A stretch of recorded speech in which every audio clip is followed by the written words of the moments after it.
നല്ല മനോഹരമായി പൂത്തൊലിഞ്ഞ് നിൽക്കുന്ന ഞാൻ താമസിക്കുന്ന എൻ്റെ അക്കോമഡേഷനിലെ പാർക്കും പിന്നെ സ്കോട്ട്സ്ഡെയിൽ ടൗണും ഞാൻ താമസിക്കുന്ന സ്കോട്ട്സ്ഡെയിൽ ടൗണിൽ തന്നെയുള്ള ചെറിയൊരു മിലിറ്ററി മ്യൂസിയം എല്ലാം ഉൾപ്പെടുന്നതാണ് ഇന്നത്തെ നമ്മുടെ ട്രാവൽ സ്റ്റോറി.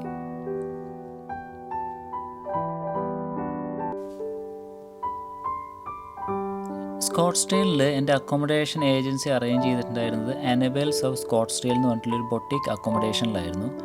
ഈ കാണുന്ന പാർക്ക് ഈ അനബേൽസ് ഓഫ് സ്കോട്ട്സ്ഡെയിലിൻ്റെ കോമ്പൗണ്ടിൻ്റെ അകത്ത് വരുന്ന ഒരു പാർക്കാണിത്. ഇവിടെ താമസിക്കാൻ വരുന്ന മിക്കവാറും എല്ലാവർക്കും ഏറ്റവും കൂടുതൽ ഇഷ്ടപ്പെടുന്നൊരു കാര്യം ഇവിടുത്തെ ഈ ഒരു പാർക്ക് പോലുള്ളൊരു അറ്റ്മോസ്ഫിയർ തന്നെയാണ്. പാർക്ക് പോലുള്ള അറ്റ്മോസ്ഫിയർ എന്നല്ല, ഇതൊരു പാർക്ക് തന്നെയാണ്. ഇതിൻ്റെ മെയിൻ ബിൽഡിങ് അവർ യൂസ് ചെയ്യുന്നൊരു തായ് റെസ്റ്റോറൻ്റ് ആയിട്ടാണ്. ഈ തായ് റെസ്റ്റോറൻ്റായിട്ട് യൂസ് ചെയ്യുന്ന ബിൽഡിങ് 1895 പണി കഴിപ്പിച്ചിട്ടുള്ള ഒരു വീടാണത്.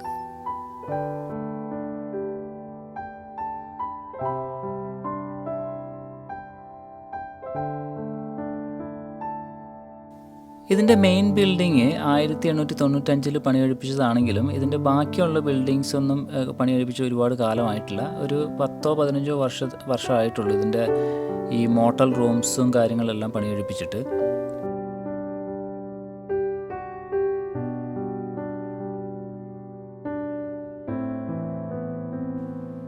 മറ്റേതൊരു ജോലിയെ പോലെ തന്നെ എല്ലാ ദിവസവും ഒരേപോലെയുള്ള ഒരു ജോലിയല്ല എൻ്റെയും. ചില ദിവസങ്ങൾ വളരെ മനോഹരമായിട്ട് കടന്നു പോകും, ചില ദിവസങ്ങളിൽ നല്ല രീതിയിലുള്ള പ്രഷറും കാര്യങ്ങളൊക്കെ ഉണ്ടാവും. പക്ഷേ എന്തൊക്കെയാണെങ്കിലും നമ്മൾ തിരിച്ച് വീട്ടിലെത്തി കഴിയുമ്പോൾ ഏറ്റവും ശാന്തവും വളരെ സമാധാനപരമായിട്ടുള്ളൊരു അന്തരീക്ഷം ഉണ്ടെങ്കിൽ അത് നമുക്ക് വല്ലാത്തൊരു ഒരു ബെനിഫിറ്റാണ്. ഇവിടുത്തെ അക്കോമഡേഷനെ സംബന്ധിച്ച് എനിക്ക് അങ്ങനെയൊക്കെ തന്നെയാണ്. വളരെ പോസിറ്റീവായിട്ടുള്ള വളരെ കാമായിട്ടുള്ളൊരു അറ്റ്മോസ്ഫിയറാണ് തിരിച്ച് വീട്ടിലെത്തി കഴിയുമ്പോൾ എനിക്ക് ഫീൽ ചെയ്യാറ്.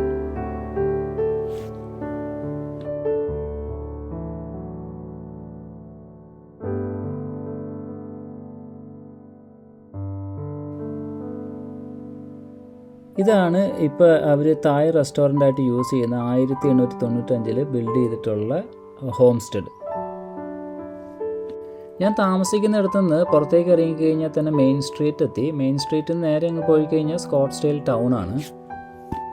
ടാസ്മേനിയയിലെ നോർത്ത് ഈസ്റ്റ് ആയിട്ട് സ്ഥിതി ചെയ്യുന്ന ഒരു ചെറിയ കൺട്രി ടൗണാണ് സ്കോട്ട്സ്ഡെയിൽ.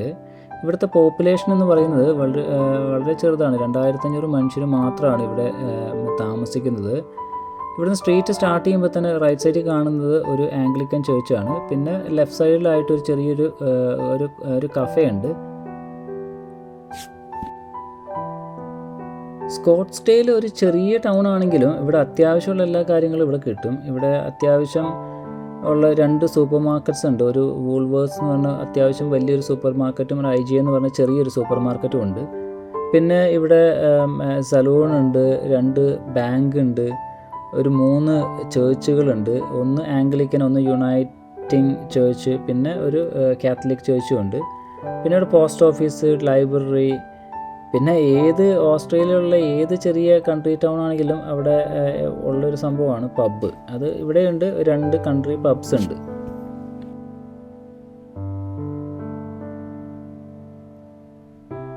ഇതാണ് ഞാൻ പറഞ്ഞതിലുള്ള ഒരു രണ്ടാമത്തെ കഫേ. നമ്മുടെ വീടിൻ്റെ അടുത്ത് തന്നെയുള്ളൊരു കഫേ ഉണ്ട്. ഇതൊരു ബാങ്ക്, പിന്നെ അപ്പാരൽസ്, നമ്മുടെ തുണി കാര്യങ്ങളെല്ലാം വാങ്ങാനുള്ളൊരു ഷോപ്പ് ഇവിടെ ഉണ്ട്. ഇതാണ് ഞാൻ പറഞ്ഞ രണ്ടാമത്തെ ചേർച്ച്, യുണൈറ്റിംഗ് ചേർച്ച് എന്ന് പറഞ്ഞാൽ. ഇത് കുറച്ചുകൂടെ പഴക്കമുള്ളൊരു ചേർച്ചാണ്, കാണാൻ നല്ല ഭംഗിയൊക്കെ ഉണ്ട്. പക്ഷേ ഞാൻ ഇതുവരെ ഇവിടെ പോയിട്ടില്ല. കാരണം സൺഡേ ഒക്കെ മിക്കവാറും ജോലിയായിരിക്കും, അതുകൊണ്ട് ഇതുവരെ പോകാൻ സാധിച്ചില്ല. ഏതെങ്കിലും ഒരു ദിവസം ഒരു പള്ളിയിൽ പോകണമെന്നൊരു ആഗ്രഹമുണ്ട്. നിങ്ങളൊരു കാര്യം ശ്രദ്ധിച്ചോ ഇല്ലയോ എന്നുള്ളത് എനിക്കറിയില്ല. നിങ്ങളധികം ആൾക്കാരെ കണ്ടിട്ടുണ്ടാവില്ല. ഞാൻ ഇത്രയേറെ നടന്നു വരുമായിരുന്നു, ആൾക്കാരൊന്നും കണ്ടില്ല. വൈകുന്നേരം 6 മണി ആയിട്ടുള്ളൂ, എന്നിട്ടും ഒരുപാട് മനുഷ്യരോ കാര്യങ്ങളോ ബഹളമൊന്നുമില്ല. ഇത് നമ്മുടെ നാട്ടിലായിരുന്നെങ്കിൽ ഒന്ന് ചിന്തിച്ച് നോക്കിയാൽ മതി. ഒരു 10 മണി വരെയൊക്കെ ഒരുപാട് മനുഷ്യർ സ്ട്രീറ്റിലും കാര്യങ്ങളൊക്കെ കാണാൻ പറ്റിയാണ്. പക്ഷെ ഇവിടെ ഏതാണ്ട് ഇതുപോലെയൊക്കെ തന്നെയാണ് അവസ്ഥ. സമയം കൃത്യം 6 മണിയായി. ക്ലോക്ക് ടവറിൽ അവിടെ ടൈം കാണാം. അതിനോട് ചേർന്ന് തന്നെ ഒരു CCTV ക്യാമറ നിങ്ങൾ കണ്ടോ? അത് നമ്മുടെ സ്പീഡിങ് ക്യാമറയൊന്നും അല്ല, പിന്നെ ജസ്റ്റ് ഒരു കമ്മ്യൂണിറ്റി വാച്ചിന് വേണ്ടിയിട്ട് അല്ലെങ്കിൽ സെക്യൂരിറ്റിക്ക് വേണ്ടി വെച്ചിട്ടുള്ളൊരു ക്യാമറയാണ്. അങ്ങനെയാണെന്നാണ് എനിക്ക് തോന്നുന്നത്. പിന്നെ ഈ കാണുന്ന റൈറ്റ് സൈഡിൽ കാണുന്ന ഒരു മെക്കാനിക്സ് ഇൻസ്റ്റിറ്റ്യൂട്ട് എന്ന് കണ്ടത് 1881 പണി കഴിപ്പിച്ചിട്ടുള്ളൊരു ബിൽഡിംഗ് ആണ്. അതിപ്പോൾ കറൻ്റ്ലി എന്തിനു വേണ്ടി യൂസ് ചെയ്യണമെന്നുള്ള കാര്യം എനിക്ക് ഒരു വ്യക്തമായിട്ടുള്ളൊരു ധാരണയില്ല.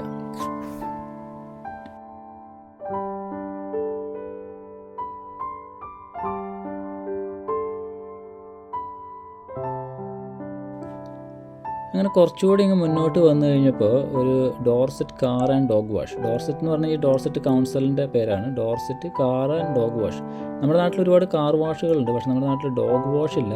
നമ്മുടെ നാട്ടിലിപ്പോൾ ഒരുപാട് ആൾക്കാർക്ക് ഒരുപാട് പെറ്റും കാര്യങ്ങളൊക്കെ വളരെ സീരിയസ് ആയിട്ട് അവരതിനെ നോക്കുന്നുണ്ട്. അപ്പോൾ ഇനി ഒരു 10, 15 അല്ലെങ്കിൽ 5, 6 അല്ലെങ്കിൽ 10 വർഷം കഴിയുമ്പോൾ നമ്മുടെ നാട്ടിൽ ഈ ഡോഗ് വാഷുകളൊക്കെ ചിലപ്പോൾ കണ്ടേക്കാം.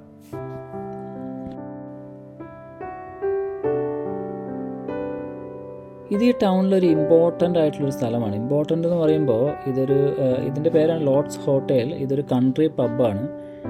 പബ്ബ് എന്ന് പറയുമ്പോൾ നമ്മുടെ ഈ സിറ്റിയിലൊക്കെ കാണുന്ന പോലത്തെ ഒച്ചപ്പാടും ബഹളമുള്ള ഒരു പബ്ബല്ല. വളരെ കാം ആൻഡ് ക്വയറ്റ് ആയിട്ടുള്ള ആൾക്കാർ സോഷ്യലൈസ് ചെയ്യാൻ വരുന്ന ഒരു സ്ഥലമാണ്, ഫാമിലി ആയിട്ട്. ഇവിടെ വന്ന സ്ഥിതിക്ക് എന്നാൽ പിന്നെ അകത്ത് കയറിയിട്ട് ഒരു തണുത്ത ബീർ കുടിച്ചാലോ എന്നുള്ളൊരു ആലോചനയിൽ നിന്ന് മെല്ലെ അകത്തേക്ക് കയറി. വലിയ ആളും തിരക്കൊന്നും ഉണ്ടായിരുന്നില്ല, 6 മണിയല്ല ആയുള്ളൂ. അതുകൊണ്ട് വലിയ ഒച്ചപ്പാടും ബഹളമൊന്നും ഉണ്ടായിരുന്നില്ല. അങ്ങനെ മെല്ലെ ഒരു ബീറും കുടിച്ച് ഞാൻ മെല്ലെ സൈഡ് വിൻഡോയും പിടിച്ച് അവിടെ ഇരുന്നിട്ടൊരു 1/2 മണിക്കൂർ അവിടെ സ്പെൻഡ് ചെയ്തു. അങ്ങനെ കുറച്ച് നേരം അതിൻ്റെ അകത്തിരുന്ന് ചൂടെല്ലാം കൊണ്ട് ചെറിയ ഒരു ബീറെല്ലാം കഴിച്ച് മെല്ലെ പുറത്തേക്ക് ഇറങ്ങി. അങ്ങ് ദൂരെ കാണുന്ന ഓറഞ്ച് പെയിൻറ്റ് അടിച്ചിട്ടുള്ള BWS എന്ന് എഴുതിയിട്ടുള്ളതാണ് ഇവിടുത്തെ ഒരു liquor store. Beer, wine, spirit എന്നാണ് പറയുക. ഓസ്ട്രേലിയയിലുള്ള ആൾക്കാർക്ക് വളരെ സുപരിചിതമായിരിക്കും അത്. പിന്നെ അതിനോട് ചേർന്ന് തന്നെ വേറൊരു ഡിസ്റ്റിലറി ഉണ്ട്, ഡാബി നോറിസ് ഡിസ്റ്റിലറി എന്ന് പറഞ്ഞിട്ട്. ഇവിടെ ഈ സ്പിരിറ്റ് എന്ന് വെച്ചാൽ മദ്യം ഉണ്ടാക്കുന്ന ഒരു സ്ഥലമാണത്. നമ്മൾ മെയിനായിട്ട് ഇപ്പോൾ വന്നത് ഈ മിലിറ്ററി മ്യൂസിയത്തിലേക്കാണ്, സ്കോട്ട്സ്ഡെയിൽ മിലിറ്ററി മ്യൂസിയം. ഇതിൻ്റെ അകത്ത് ഒരു മിലിറ്ററി കോമ്പാറ്റ് ഹെലികോപ്റ്റർ ഉണ്ട്. അതിൻ്റെ അകത്തേക്ക് കയറാൻ $5 അവിടുത്തെ എൻട്രി ഫീസ്. ഇവിടുത്തെ ഏറ്റവും വലിയ അട്രാക്ഷൻ ഈ കോമ്പാറ്റ് ഹെലികോപ്റ്റർ ആണെങ്കിലും ഒരുപാട് ഗൺസ്, വേൾഡ് വാറിൽ യൂസ് ചെയ്തിട്ടുള്ള ഒരുപാട് പേഴ്സണൽ എക്യുപ്മെൻറ്റ്സ്, അങ്ങനെയുള്ള ഒരുപാട് സംഭവങ്ങളുണ്ട്. അപ്പോൾ അതെല്ലാം നമുക്കൊന്ന് എക്സ്പ്ലോർ ചെയ്തിട്ട് ഹെലികോപ്റ്ററിലേക്ക് കിടക്കാം. വേൾഡ് വാർ 1 ഒക്കെ സമയത്ത് ഒരുപാട് കുതിരകൾ യൂസ് ചെയ്തിട്ടുണ്ടായിരുന്നു. അപ്പോൾ അങ്ങനെ കുതിരകളിൽ യൂസ് ചെയ്തിട്ടുണ്ടായിരുന്ന സാഡിലാണിത്. അതായത് കുതിരകളുടെ മേലെ ഇരിക്കാൻ ഉപയോഗിക്കുന്ന ഒരു എക്യുപ്മെൻ്റാണിത്. ഈ ബ്യൂഗിൾ വേൾഡ് വാർ 1 യൂസ് ചെയ്തിട്ടുള്ള ബ്യൂഗിളാണ്, ആ കാലഘട്ടത്തിൽ യൂസ് ചെയ്തിട്ടുള്ള ബ്യൂഗിളാണ്. പിന്നെ ഹെൽമറ്റും വേൾഡ് വാർ 1 ഒരു സർവീസ് മാൻ യൂസ് ചെയ്തിട്ടുള്ള ഒരു ഹെൽമറ്റാണിത്.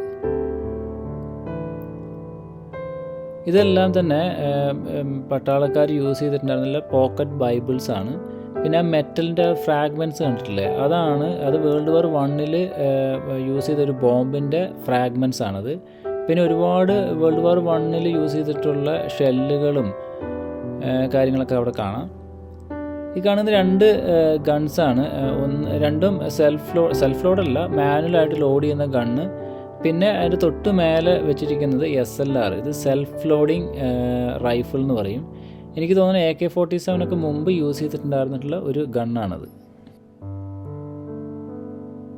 ഇത് വിയറ്റ്നാം വാറിൽ യൂസ് ചെയ്തിട്ടുള്ള വെപ്പൺസാണ്. ഈ വലിയ നൈഫ് അവർ വഴി ഉണ്ടാക്കി പോകാൻ വേണ്ടി യൂസ് ചെയ്തതാണ്. പിന്നെ ഗ്രനേഡ്സ്, AK-47 മാഗസിൻസ്, ഒരുപാട് റൗണ്ട്സ് ഓഫ് ബുള്ളറ്റ്സ്, പിന്നെ ഒരുപാട് പോക്കറ്റ് നൈഫ്സ്, പിന്നെ ഇതിൽ ഈ വിയറ്റ്നാം വാറിൽ സേർവ് ചെയ്തിട്ടുണ്ടായിരുന്നവരുടെ മെഡൽസ്, അങ്ങനെ ഒരുപാട് ഹിസ്റ്റോറിക്കൽ ഇമ്പോർട്ടൻ്റ് ആയിട്ട് ഒരുപാട് സംഭവങ്ങൾ അവിടെ വെച്ചിട്ടുണ്ടായിരുന്നു. ഇത് പണ്ട് കാലങ്ങളിൽ മിലിറ്ററി കമ്മ്യൂണിക്കേഷന് വേണ്ടി യൂസ് ചെയ്തിട്ടുണ്ടായിരുന്ന റേഡിയോ സിസ്റ്റമാണ്. ഇപ്പോൾ വളരെ സൊഫിസ്റ്റിക്കേറ്റഡ് ആയിട്ടുള്ള ഒരുപാട് സിസ്റ്റംസ് ഉണ്ട്, അതുകൊണ്ട് ഇതൊന്നും യൂസ് ചെയ്യാറില്ല. ഈ ഒരു ഷെൽഫിലേക്ക് വന്നു കഴിഞ്ഞാൽ ആർമിയുടെ ഫുഡിൻ്റെ കുറച്ച് ഡീറ്റെയിൽസാണ്. അവർ ഈ റേഷനായിട്ട് കൊടുത്തിട്ടുണ്ടായിരുന്ന റെഡി ടു ഈറ്റ് അല്ലെങ്കിൽ റെഡി ടു കുക്ക് മീൽസാണ് ഇതെല്ലാം. അതെല്ലാം നല്ല വെൽ ബാലൻസ്ഡ് ആയിട്ടുള്ള ന്യൂട്രീഷണൽ ഫുഡാണ്. വളരെ കോംപ്ലിക്കേറ്റഡ് അല്ലാത്ത വളരെ സിമ്പിളായിട്ടുള്ള നല്ല ന്യൂട്രീഷൻ റിച്ച് ആയിട്ടുള്ള ഫുഡാണ്. ചോക്ലേറ്റും കാര്യങ്ങളെല്ലാം അതിലടങ്ങിയിട്ടുണ്ട്. അതവർ യുദ്ധത്തിൻ്റെ സമയത്ത് അവരുടെ പെർഫോമൻസിന് അത് ബാധിക്കാതിരിക്കാൻ വേണ്ടി നല്ല രീതിയിലാണ് ഡിസൈൻ ചെയ്തിരിക്കുന്നത്. പിന്നെ ഈ മേലെയുള്ളത് അവരുടെ പേഴ്സണൽ യൂസ് ചെയ്തിട്ടുണ്ടായിരുന്ന ഷേവിങ് സെറ്റ്സ്, പിന്നെ വാട്ടർ ബോട്ടിൽസ്. അതിൽ ഈ കാണുന്ന ചിലതെല്ലാം പുതിയതാണ്. പിന്നെ ആ കാണുന്ന ബ്ലൂ വാട്ടർ ബോട്ടിൽ അത് വേൾഡ് വാർ 1 ഒരു ആർമി പേഴ്സൺ യൂസ് ചെയ്തിട്ടുണ്ടായിരുന്ന ഒറിജിനൽ ഒരു വാട്ടർ ബോട്ടിലാണത്. പിന്നെ മോസ്കിറ്റോ റിപ്പല്ലൻ്റ്, ഈ ചെറിയ ഫോൾഡബിൾ ഷവല്, അങ്ങനെയുള്ള കുറേ കളക്ഷനാണ് ഈ ഒരു ഷെൽഫിലുള്ളത്.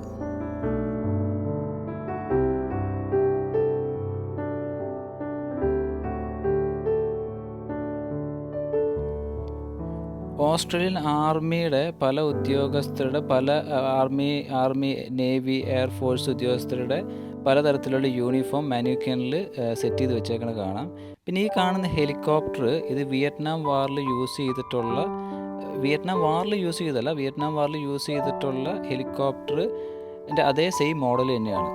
ഈ ടാസ്മേനിയയിൽ ആകെ ഒരു ഹെലികോപ്റ്റർ മാത്രമാണ് ഇങ്ങനെ ഒരു പബ്ലിക് ഡിസ്പ്ലേക്ക്, ഈ പബ്ലിക് ആക്സസിബിൾ ആയിട്ട് ഒരു മ്യൂസിയത്തിൽ വെച്ചിട്ടുള്ളൂ. അതിൽ ആ ഒന്ന് ഈ സ്കോട്ട്സ്ഡെയിലിലെ മ്യൂസിയത്തിലാണ് ഉള്ളത്. ഈ ഹെലികോപ്റ്ററിൻ്റെ പേര് ഇറക്വൈ എന്ന് പറഞ്ഞിട്ടുള്ള ഒരു ഹെലികോപ്റ്ററാണ്. അപ്പോൾ എനിക്ക് അതിൻ്റെ മോഡൽ നെയിം ആയിരിക്കണം. ഇതൊരു കോമ്പാറ്റ് ഹെലികോപ്റ്ററാണ്. വിയറ്റ്നാം വാറിൽ ഇത് വ്യാപകമായി യൂസ് ചെയ്തിട്ടുണ്ടായിരുന്നു. ഞാൻ ട്രാവൽ നഴ്സിംഗ് ചെയ്യുന്നത് കൊണ്ട് തന്നെ പലപ്പോഴും ഒരുപാട് ഓസ്ട്രേലിയയിലെ റൂറലായിട്ടുള്ള സ്ഥലങ്ങളിൽ ജോലി ചെയ്യേണ്ടതായിട്ട് വന്നിട്ടുണ്ട്. അപ്പോൾ പലപ്പോഴും ചെറിയ ഫ്ലൈറ്റിലൊക്കെ ആയിരിക്കും അങ്ങോട്ടുള്ള യാത്രയും കാര്യങ്ങളൊക്കെ. പക്ഷേ എൻ്റെ ലൈഫിൽ ഇതുവരെ ഞാൻ ഒരു ഹെലികോപ്റ്ററിൻ്റെ അകത്ത് കയറുക, അല്ലെങ്കിൽ ഇത്രയും ക്ലോസ് ആയിട്ട് വന്ന് കാണാൻ പറ്റുമോ, എസ്പെഷ്യലി ഒരു മിലിറ്ററി ഹെലികോപ്റ്റർ ഇത്ര അടുത്ത് ഒരു ആക്സസിബിലിറ്റി കിട്ടുമൊന്നും ചെയ്തിട്ടില്ല. അതുകൊണ്ട് തന്നെ എനിക്കൊരു പ്രത്യേക അനുഭവം തന്നെയായിരുന്നു ഈ ഒരു വിസിറ്റ്.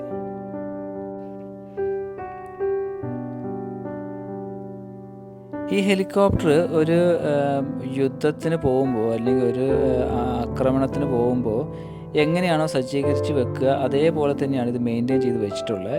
അതിൻ്റെ അർത്ഥം ഇതിലുള്ള മെഷീനറീസോ അല്ലെങ്കിൽ ഗൺസും കാര്യങ്ങളും വെപ്പൺസും ഒക്കെ ഒറിജിനലാണെന്നല്ല, അതൊക്കെ റെപ്ലിക്കയാണ്. പക്ഷേ നമുക്കൊരു വിഷ്വലായിട്ടുള്ളൊരു ഐഡിയ കിട്ടാൻ വേണ്ടിയിട്ടാണ്, അല്ലെങ്കിൽ എങ്ങനെയായിരിക്കും ഒരു യുദ്ധ ഹെലികോപ്റ്റർ ഉണ്ടാവുക എന്നുള്ളത് വളരെ ഒത്തൻറ്റിക് ആയിട്ടുള്ളൊരു വിഷ്വൽ റെപ്രസെൻറ്റേഷനാണ് ഈ ഹെലികോപ്റ്റർ. ഈ ഹെലികോപ്റ്ററിൻ്റെ പൂർണ്ണമായിട്ടുള്ള പേരെന്ന് പറഞ്ഞാൽ ബെൽ UH-1 എറുക്കോയ് എന്നാണ്. ബെൽ എന്ന് പറഞ്ഞാൽ ഇത് ബിൽഡ് ചെയ്തിട്ടുള്ള കമ്പനിയുടെ പേരാണ്. നിങ്ങൾ ശ്രദ്ധിച്ച് നോക്കുകയാണെങ്കിൽ ഈ പൈലറ്റിൻ്റെ സീറ്റിൽ ഒരു ഹെൽമെറ്റ് വെച്ചിരിക്കുന്നത് കാണാം. അത് ഈ സ്കോട്ട്സ്ഡെയിലിൽ ബേസ്ഡ് ആയിട്ടുള്ളൊരു ഏവിയേഷൻ ഓഫീസർ വിയറ്റ്നാം വാറിൽ മരണപ്പെടുകയുണ്ടായി. ഇതുപോലത്തെ ഒരു ഹെലികോപ്റ്റർ യൂസ് ചെയ്യുമ്പോൾ ആക്രമികളുടെ തിരിച്ചുള്ള ആക്രമണത്തിൽ മരണപ്പെടുകയുണ്ടായി. അവരുടെ ഒരു ഓർമ്മയ്ക്കായിട്ട് വെച്ചിരിക്കുന്നതാണ് ആ ഹെൽമെറ്റ്.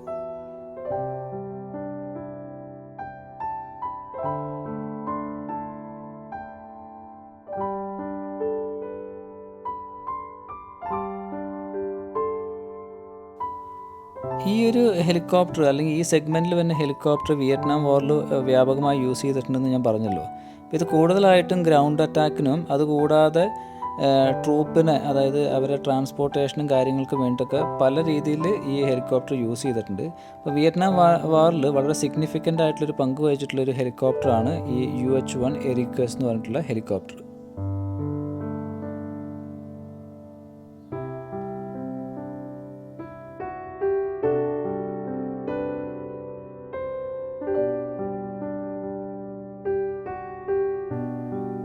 അങ്ങനെ മെല്ലെ തിരിച്ച് അവിടെ നിന്ന് ഇറങ്ങി തിരിച്ച് വേറൊരു വഴിക്കാണ് വന്നത്. അപ്പോൾ ഈ ടൗണ് കഴിഞ്ഞിട്ടുണ്ടായിരുന്നില്ല. ടൗണിന് ഈ കടകളുടെ ഇടയ്ക്കിടെയൊക്കെ ഒരുപാട് വീടുകളുണ്ട്. വീടും കടകളും ഇടകലർന്നാണ് മോസ്റ്റ്ലി ഒരു സൈഡിലുണ്ടായിരുന്നത്. ഇത് ഇവിടുത്തെ ലിറ്റിൽ റിവർ എന്ന് പറഞ്ഞിട്ടുള്ളൊരു ബ്രൂവറിയാണ്.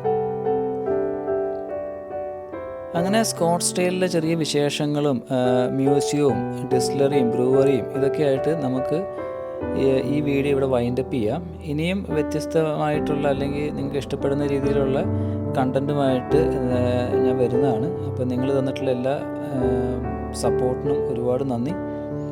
So thank you.